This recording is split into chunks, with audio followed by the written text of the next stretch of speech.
Our walk through the past continues with the ethnographic exposition of the museum. The women's costumes of the late 19th and early 20th centuries are impressive. They're typical of the Macedonian ethnographic area. They are distinguished by their bright pink elements and large carpet patterns, typical of the Bulgarian villages of the Ograzden Mountains. The Renaissance farmhouse room is arranged with traditional Bulgarian household objects. Recent history is presented on the second floor of the museum. It reveals unsuspected facts about the lives of the local people in this border region, as well as the tragic fate and the trials of the refugees in the fateful years after the First World War. Thanks to innovative technologies, 3D reconstructions, thematic kiosks, and interactive elements, the museum's artifacts provoke genuine interest, especially among the younger generation. As of 2022, Petrich's past has a new home. The building has been reconstructed and transformed into an architectural jewel. With its modern design, its facades overgrown in greenery, and the square space in front of it, it blends beautifully into the magnificent city park of Petrich.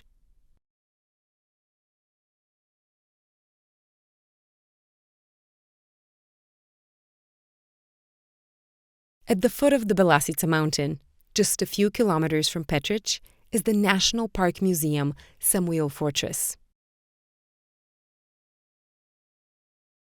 For the inhabitants and the guests of the town, this place is not only a delight, with the fragrant meadows and the freshness of the rivers through Meshnica, the centuries-old plane trees overhanging it, but it is also a way to pay tribute to one of the most tragic battles for Bulgaria that took place more than 1,000 years ago.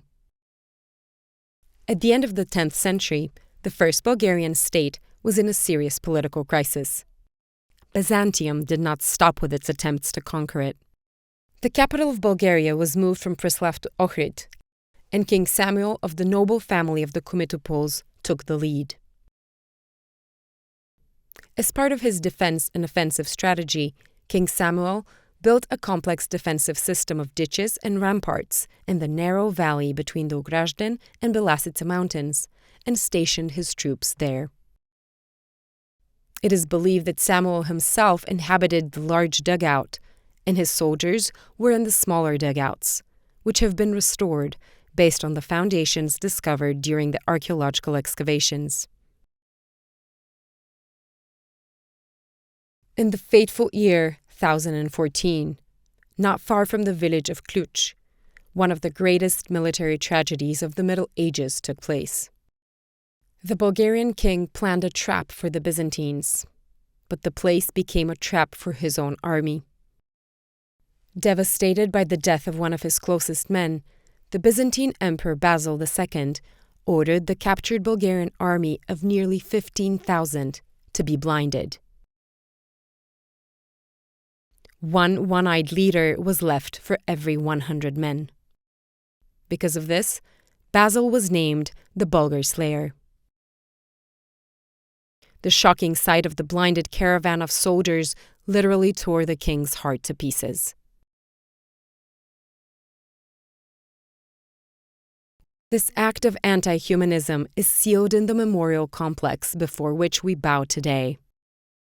The monument of Samuil is an expression of the deep grief that fell like a rock on the shoulders of this great Bulgarian king, with whom the greatness of the first Bulgarian kingdom was gone. A part of the stone walls and the foundations of the observation tower from Samuil's defensive system are preserved. Today, 4 concrete pillars rise from it. They symbolize the Kumitopols' brothers, Aaron, Samuel, David, and Moses, and the belief that despite all trials and tribulations, Bulgaria will survive.